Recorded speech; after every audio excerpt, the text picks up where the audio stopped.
40%. Is that the estate tax today in the US if you don't That's do different things?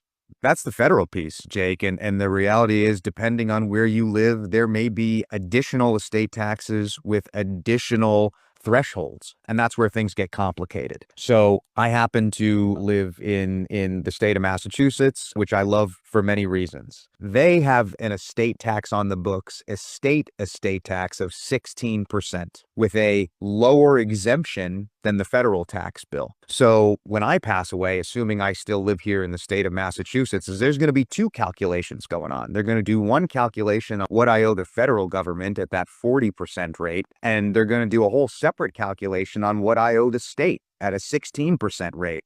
And you don't get any credits or deductions from one against the other. You're paying both of those bills. Now, that's the bad news. The good news is the solutions that you put in place to manage one also apply to the other. So, the measures that you can take to right size your estate, to build in some of this estate tax and liquidity upon death protection, those tools are going to be able to solve both of those problems if properly structured. And so, when you're looking at that, I mean, you get a lifetime gift tax threshold, right? So this isn't going to apply to just anybody and everybody. You have to do pretty That's a good well point. in order to meet that point where you're going to be dealing with the federal level. At the state level, are there lower thresholds than, next year it's going to be 30 million between a married couple that you can pass on without the estate tax, but are there lower thresholds at certain state levels? That's a good question. And the answer is yes. The thresholds, and we're talking about significantly lower.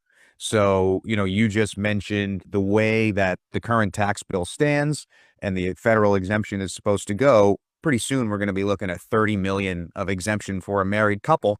That's a nice buffer there. And depending on the state you're in, combined for a married couple, we could be talking about somewhere between 5 and 10 million is all you get. So for a single person, that's more like 2 to 5 million. And in some states, this will actually also include the value of your primary residence, which the way that, real estate markets have gone, a lot of regular people who bought their homes whenever, their homes are worth, $1 million, maybe $2 million.